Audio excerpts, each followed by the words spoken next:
नमस्कार. United western bank उदय उत्कर्ष आणि असते या मालिकेतील हा 42वा भाग.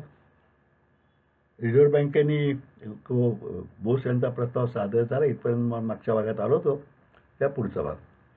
राईट शेअरच्या इश्यूची ऑफर या दरम्यान 23 जानेवारीला प्रसिद्ध झाली. 10 फेब्रुवारी तो इश्यू खुला झाला. त्याची शेवटची तारीख 11 मार्च होती.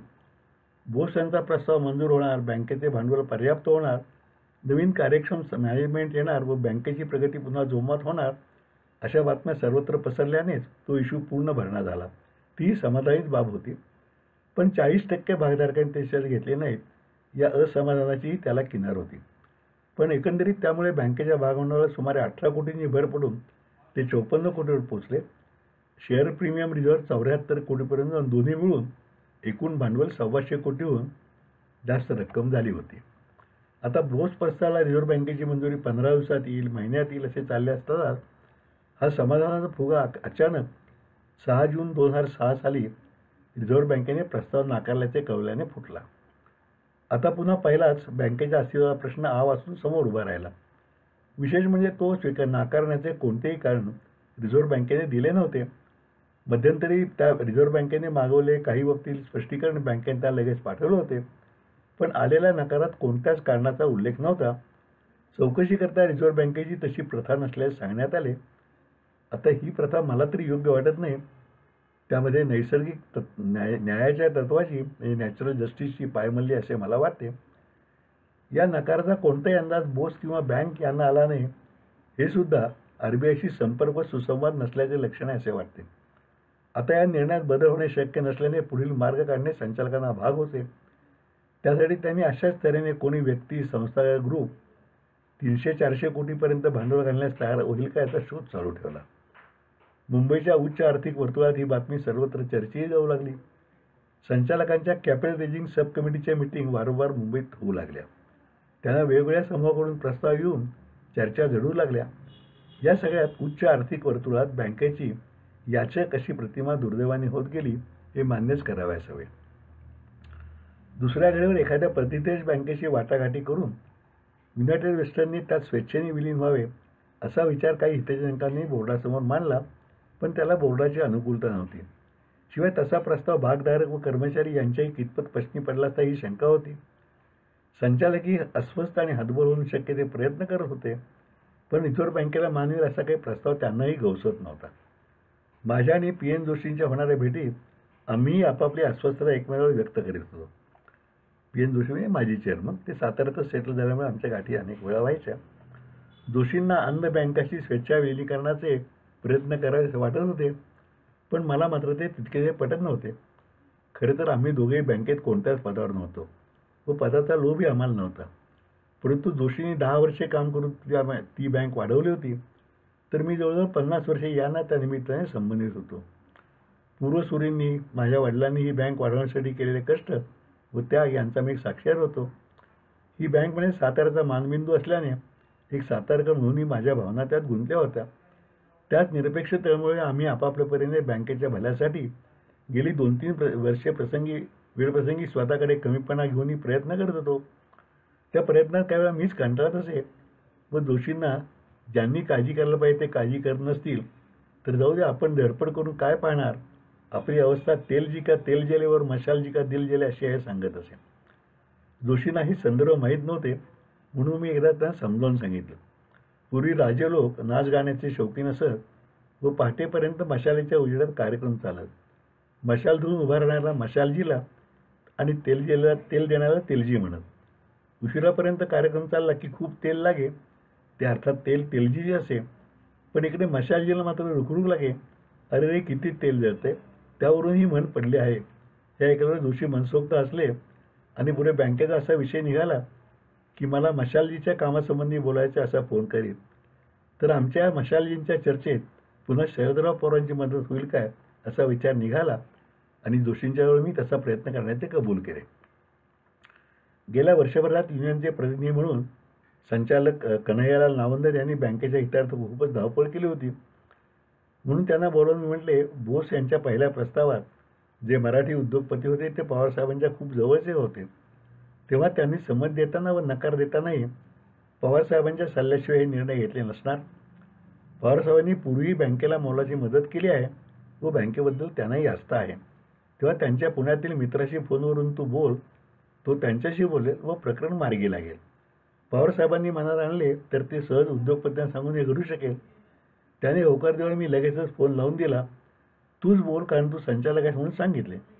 त्या मित्राने होकार देऊन तपशीलवार फॅक्स करण्यास सांगितले. त्या आधारे तो पवारसाहेबांशी बोलून अपॉइंटमेंट घेणार होता. आम्ही दोघांनी बोलून फॅक्सचा मसुदाही तयार केला. तो येऊन संध्याकाळीच फॅक्स करतो असे समजून नावंदर बाहेर पडले. नंतर 2 दिवस झाले तरी त्याचा काहीच फोन नाही म्हटल्यावर मीच त्याला फोन केला तर तो मुंबईत होता. तो म्हणाला की मी फॅक्स करायचेच राहिले, कारण रात्रीच मी मुंबईला आलो. येथे बोर्डाच्या मीटिंग्ज आहेत आणि 2-3 चांगली प्रपोजल्स आली आहेत. त्यामुळे पवारसाहेब म्हणले की राजकारण आले म्हणून नको तसे बोर्डाचे मत आहे. मी वैतागून म्हटले, आता तुम्ही संघाच्या म्हणजे राजकारणाच्या ताब्यात बँक दिली आहे ना. उलट पवारसाहेबांना राजकारण कोठे करायचं आणि कोठे नाही याची चांगली जाण आहे. गेल्या 30 वर्षात बँकेशी संबंध असूनही कधीही त्यांनी त्याचा राजकीय लाभ घेतला नाही की कोणते काम, नोकरी, कर्ज प्रकरणी असले शब्द टाकला नाही.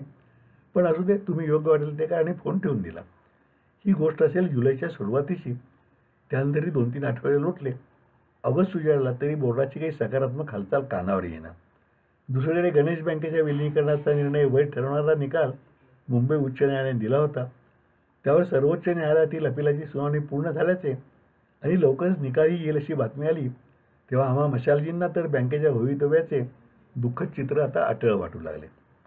राजकीय पातळीवर तरी अखेरचा प्रयत्न करावा, कारण नंतर वेळ गेल्यावर अरे तो केला असता तर बरे झाले असे हळद वाटून काही उपयोग झाला असता. प्रथम नामदार पृथ्वीराज चव्हाण यांचे नाव डोळ्यासमोर आले. त्यांचा माझा व्यक्तिगत स्नेह होता आणि अर्थात आजही आहे. ते खुद्द पंतप्रधान काळाचे राज्यमंत्री होते. खरे तर हा विषय मी त्यांच्याकडे वर्षापूर्वीच घातला होता, पण तेव्हा त्यांनी फार उत्साह दाखवला नव्हता. शिवाय ते सौम्य आणि संयत प्रकृती असल्याने पुढाकार घेऊन ते अशी काही भूमिका घेऊन ते काही करण्याची शक्यता कमी वाटत नव्हती. कारण त्यांचा मूळ स्वभाव शांत आहे. आडवं तिडवं जाऊन कुठलं काम करायचं असं त्यांचा स्वभाव नाही आहे, मला माहीत होतं मित्र असल्याने. त्यानंतर मग पवारसाहेबांच्या शिवाय अन्य पर्याय दिसेना. सातारा जिल्ह्यातील कराडचे खासदार श्रीनिवास पाटील शरदरावांच्या खास जवळचे, शिवाय माझेही मित्र होते. तेव्हा त्यांच्या कानावर घालून साहेबांना हा गुंता सोडण्याची विनंती करावी, म्हणजे काम होईल असे वाटले. त्यांना फोन केला तर ते पुण्यावर निघून सातारा मार्गे कराडकडेच निघाले होते. वाटेत सातारला थांबण्याचे त्यांनी मान्य केले. तेथे जाऊन मी त्यांची गाठ घेतली व सर्व परिस्थिती सांगितल्यावर ते म्हणाले, तुम्ही म्हणत असाल ते बरोबर आहे. सातारची नामवंत बँक वाचवण्याचे आपण प्रयत्न करायला हवेत. पवारसाहेब नक्की लक्ष घालतील आणि निश्चितपणे यश मिळेल. 1-2 दिवसातच त्यांची मुंबई किंवा पुणे येथील वेळ मी ठरवून देतो. आपण त्यांना भेटूया. त्यांच्या आश्वासक प्रतिक्रिया मला खूप बरे वाटले. पुढे ते म्हणाले, पण अरुणराव तुम्ही कोण म्हणून तुम्ही भेटणार. मी म्हणलं, आम्ही बँकेचे हितचिंतक सातारकर म्हणून भेटणार, असं मी त्यावर उत्तर दिलं. त्यावर त्यांचा पुढचा प्रश्न मर्मग्राही होता, पण तुम्हाला बँकेतर्फे काही ऑथॉरिटी आहे का. साहेब म्हणाले की असे करू तर तुम्ही बँकेच्या वतीने बोलायला व कमिटमेंट द्यायला तुम्हाला तशी ऑथॉरिटी नको का. त्यांचं म्हणणं अगदी रास्त होतं. मी म्हटलं, तशी ऑथॉरिटी आम्हाला नाही.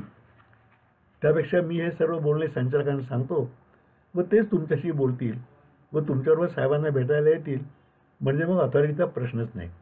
ते त्यांना पटले व मी संचालकांशी बोलून पुढे संचालकांनी त्यांना कसे कॉन्टॅक्ट करायचे वगैरे सर्व ठरवलं. मी त्यांचे आभार मानायला लागल्यावर ते म्हणाले, अरुणराव या आभार कसले, आमचे ते कामच आहे. या जुन्या माणसांनी एवढी मोठी संस्था उभी केली आहे, ती आम्ही सांभाळली नाही तर आमचा काय उपयोग. त्यांच्या अकृत्रिम वागण्या बोलण्यामुळे मी प्रभावितूनच बाहेर पडलो. दुसऱ्या दिवशी त्यांचा आपण फोन आला की पवारसाहेब 3-4 दिवसात मुंबईला येणार आहेत, तेव्हा त्यांची वेळ मिळू शकेल. तुम्ही संचालकाशी बोलून मला कळवा. मग मीही कामाला लागलो आणि नावंदाराशी बोललो. आता ही शेवटची संधी समजली पाहिजे याचा गांभीर्याने विचार करा आणि बोर्डात ठरवून घ्या, म्हणजे श्रीनिवास पाटलांना समोर मी अपॉइंटमेंट घ्यायला लावतो. नावंदारांनी ते पटले व ते सर्व संचालकाशी बोलून लगेच सांगतो असेही म्हणाले. त्यांची मीटिंग बोर्डाची झाल्यानंतर त्यांचा तिथूनच फोन आला. ते म्हणाले, आमचेच एका संचालकाच्या जवळचे नातेवाईक पवारसाहेबांचे घनिष्ठ मित्र आहेत, त्यामुळे ते म्हणतात की आपण त्यांच्यामार्फत पवारसाहेबांच्याकडे जाऊ. मी म्हटलं, माझी काहीच हरकत नाही. मीच यायला पाहिजे अशी मला बिलकुल हौस नाही. कोणाच्या कोंबड्याच्या आरवण्याने सूर्य उगवल्याला महत्त्व नाही, तर सूर्य उगवला म्हणजे झाला. तुम्ही त्यांच्यामार्फत भेटा, पण लगेच हालचाल करा. केव्हा रिझर्व्ह बँकेचा बडगा येईल याचा नियम नाही असे मला वाटते. प्रत्यक्षात त्यानंतर संचालकांनी काही केले नाही हेही समजले. ते समजल्यानंतर हमखास यशस्वी होऊ शकणारा प्रयत्न संचालकांच्या आडमुठेपणामुळे झाला नाही म्हणून वाईट वाटण्याबरोबर दुसरीकडे मला श्रीनिवास पाटील यांचे मनोमन आभार मानावेसे वाटले. त्यांनी प्रश्न काढला म्हणूनच संचालकांनी बोलावायचे ठरले होते, नाहीतर आम्ही पुढे गेलो असतो. पवारसाहेबांनी काही योजना आखली असती, आम्ही मान्यता दिली असती आणि नंतर या संचालकांनी पाठ फिरवली असती तर मी श्रीनिवास पाटील तर तोंड घशीच पडलो असतो. शिवाय पवारसाहेबांनी निष्कारण कमीपणा आला असता. जे झाले ते ठीकच झाले असेही वाटले, पण आता बँकेचे काय होणार ही काळजी मात्र तीव्रतेने वाटायला लागली. जानेवारीपासून सर्व संघ परिवारालाही असे भांडवल समविचारी उद्योगपतींकडून सहज गोळा करता आले असते. परदेशस्थ सहानुभूतीदारांचाही सहभाग त्यांना मिळू शकता असता आणि त्यांच्या सक्रिय सहभागाने त्यांचे पूर्ण नियंत्रण राहिले असते आणि मग कोणालाही तो सक्रिय सहभागच असल्याने कुरकुर करायला जागाही राहिली नसती. मात्र असे त्यांनी का केले नाही हे न सुटलेले कोडेच आहे. नवीन भांडवलदार ग्रुप शोधण्याच्या प्रयत्नात संचालकास नवीन भांडवलदार ग्रुप शोधण्याच्या प्रयत्नात संचालकांना यश येत नव्हते. इकडे वाढत्या तोट्यामुळे बँकेचे भांडवल तर कमी होऊन 30 जून 2006 अखेर कॅपिटल ॲडिक्वसी रेशो 0.67% इतका नगण्य झाला होता. हा शून्यावर जर आला तर त्याचा अर्थ बँकेचा स्वनिधी पूर्ण संपून गेला आहे असा झाला असता. त्याचा परिणाम म्हणजे जर नंतर नफा झाला तर ठीक, पण तो नव्हता तोटा झाला तर त्याचा अर्थ नोकर पगार वगैरे दैनंदिन खर्चही ठेवीदारांच्या ठेवीतूनच केला गेला असता. म्हणजे ठेवीदारांच्या ठेवी धोक्यात आल्या असत्या. रिझर्व्ह बँक अशी परिस्थिती येऊ देणे शक्य नव्हते. ते तातडीने निर्बंध लागू करणे शक्य होते. त्यासाठी 30 सप्टेंबर अखेरच्या तिमाहीत तरी नफा दिसणे गरजेचे होते. दुसरा मार्गच नसेल तर नवीन राईट शेअर्सचा इश्यू करण्याशिवाय गत्यंतर नव्हते. यापैकी पहिल्या गोष्टीसाठी म्हणजे त्या तिमाहीत नफा दिसण्यासाठी एक पर्याय संचालकांच्या पुढे आला होता. गेल्या 2-3 वर्षापासून बँकेने TC4 ही संगणक प्रणाली वापरून ग्राहकांना सुविधा पुरवल्या होत्या. अन्य बँकात अशा सुविधासाठी वेगळे बँक चार्जेस लावले जातात.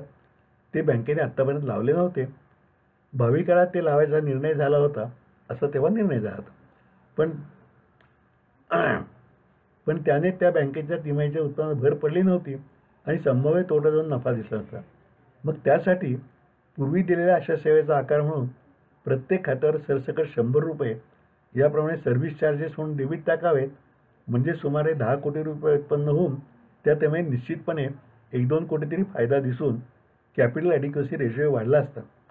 आता हा प्रस्ताव नैतिकतेच्या कसोटीवर टिकणारा नव्हताच, कारण ती सामान्य खात्यावर बळजबरीच होती. पण मरता क्या नाही करता अशी संचालकांची मनस्थिती होती. हे डेबिट बँकेच्या सुमारे 10 लाख खातेदारांच्या खात्यावर पडणार होते. त्या प्रस्तावात बँकेचे कर्मचारी व अधिकारी यांच्या खात्यावर मात्र ते टाकायचे नाही असे नमूद होते. हे खरोखरच दुटप्पी व अनितीचे होते, कारण 10 लाखांनी सोसायचे, पण 3400 सेवकांनी मात्र हे चूक होते. खरं तर मुळातील प्रस्तावात चूक होता तर ही घोडचूक होती. हे काही संचालकांच्या सत्सविक बुद्धीला पटले नाही. त्यांनी असा भेदभाव न करता जर डेबिट टाकायचे असेल तर ते सेवकासही सर्व खात्यावर टाकायचे सुचवले होते. याचा आणि पुन्हा भांडवलवाढीसाठी राईट शेअर्सचा इश्यू काढण्याबाबत दुसऱ्या अशा दोन्ही विषयांच्या चर्चेसाठी 24 ऑगस्ट 2006 मध्ये पुण्यात संचालक मंडळाची मीटिंग होती. या मीटिंगचा आता पुढचा भाग आपण पुढच्या ह्याच्यात पाहू. तोपर्यंत एक छोटी प्रतिक्रिया जी आहे, नाशिकचे सुरेश मेणे म्हणून चार्टर्ड अकाउंटंट होते.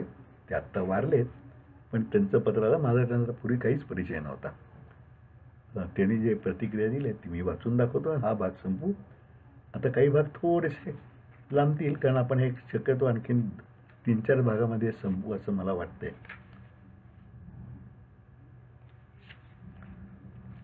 प्राध्यापक doctor Suresh Mene, chartered accountant, Nashik. Satara आज हे जिल्ह्याचे अजून छोटेखानी गावच आहे. छत्रपतींच्या गादीमुळे त्याला ऐतिहासिक वारसा लाभला आहे. तरी काही यशवंतराव चव्हाण यांच्यासारख्या अनेक दिग्गजांच्यामुळे राजकीय वारसा देखील लाभला आहे. त्यामुळेच की काय, पण साताऱ्यात प्रत्येक पक्षाला वाव आहे ना, प्रत्येक घरी प्रत्येक पक्षाचे झेंडे आहेत. याच साताऱ्यात पक्षाचे जोडे बाहेर ठेवून अनेक दिग्गज नेत्यांनी अण्णासाहेब चिरमुले या नेतृत्वाखाली 36 साली युनायटेड स्टेट्स बँकेची मुहूर्तमेढ रोडली. हेच खरे म्हणजे अभिमानास्पद वाटले पाहिजे. या खेडेगावात ही मुहूर्तमेढ रोवली गेली हे विशेष. यात सोमन काँग्रेसचे तर मुळक हिंदू महासभेचे, आगाशे अर्कशाळेचे तर साठे वकिली व्यवसाय अशा विभिन्न विचाराची भिन्न व्यवसायातील मंडळी एकत्र आली होती. तीही सामान्य कार्यकर्त्याच्या भूमिकेने लक्षात घेतली पाहिजे. अरुण गोडबोलेंनी हा सर्व तपशील इतक्या सहजपणे दिला आहे यासाठी त्यांना किती श्रम पडले तिला जाणवते. इतकी तपशीलवार, खोलवर व रुटीनच्या पलीकडे जाऊन माहिती मिळवणे व त्यावर काही भाष्य न करता ती वाचकावरून मांडणे हे स्थितप्रज्ञ माणसाचेच काम आहे. जसे घडले तसे तिने मांडले आहे. 1936 पासून 2006 पर्यंत संपूर्ण तपशील त्यांनी व्यवस्थितपणे दिलेला आहे. हे मांडत असताना कुठेही पूर्वग्रह दूषितता त्यांनी ठेवली नाही. जसे घडले तसे त्यांनी वाचकासमोर ठेवले आहे. कुणाचे काय चुकते हेही सेकरांनी सांगितलं नाही. ही सर्वोच्च अलिप्तता हे सुद्धा या पुस्तकाचे वैशिष्ट्य म्हणता येईल. बऱ्याचदा अशी पुस्तके अप्रत्यक्षपणे का होईना पण कुणावर तरी टीका करण्यात लिहिली जातात. मीच कसा बरोबर व ते सर्व कसे चूक असा सांगण्याचा मोह होतोच होतो. या पुस्तकात मात्र अरुणरावनी हा मोह टाळलेला आहे. या ठिकाणी प्रत्येकाने लक्षात ठेवले पाहिजे की बँकेची प्रगती होण्यासाठी 65 वर्षाचा कालावधी गेला. 65 वर्षाच्या कालखंडामध्ये अनेक चढउतार असतील, परंतु तो बँकेचा आलेख उंचावत गेला तो केवळ बँकेच्या कार्यक्षम संचालकामुळे आणि स्टाफमुळे. अधोगतीची कारणव्यवस्था देताना लेखकाने 6 महत्त्वाच्या कारणांचा ओहापोह केला आहे. संघ परिवाराच्या बाबतीत खेदाने असे नमूद करायचे वाटते की अलीकडील संघ स्वयंसेवकांना झाले आहे तरी काय. दुर्दैव असं की या बाबतीत ना हाक ना बॉम्ब. सर्व सुजाण संघ स्वयंसेवक तर गप्पच आहेत, परंतु त्यावर पांघरून कसे घालते यासाठी प्रयत्न करत आहेत. सहज माहिती म्हणून सांगतो, बँकेच्या बुडण्याच्या कारणासाठी एका संचालकाचे भाषण ठेवले होते. त्याला मी हजर होतो. त्यातही त्यांनी बँक पवारसाहेबांच्या ताब्यात जाणार होती व तेच कसे यादी सिकॉम व महाराष्ट्र सरकारच्या माध्यमातून प्रयत्न करीत होते, परंतु तो प्रयत्न बोर्डाने कसा हाणून पडला हे सांगितले. अपप्रचाराचा हा एक भाग होता. लेखकाने असे विचारले की संघाने पुढाकार घेऊन का नाही भांडवल जमवले. खरं म्हणजे असली कामं संघवाले करत नाहीत. हल्ली तर सर्वच पक्षाची मंडळी अशी वागली आहेत. याचा हा धडा बहुतेक त्यांनी संघवाल्याकडून घेतला असेल काय. या सगळ्या अपप्रवृत्तीच्या विरोधात लोकचळवळ उभी राहत नाही हीच तर तुमची माझी खंत आहे. या पुस्तकाच्या निमित्ताने ही खंत दूर व्हावी. कुणीतरी का होईना पण शहाणे व्हावे, पुढच्यांना मार्गदर्शन व्हायचे मला वाटते. हजारो वाचक पुस्तक वाचून त्यातील विचारांचा लाभ घेत आहेत ही आशादायक परिस्थिती आहे. तर आज आपण इथे थांबूया. उद्या पुढचा भाग आणि आपण आमच्या प्रयत्नांचा जे पुढचा भाग तोही आपण पाहूया.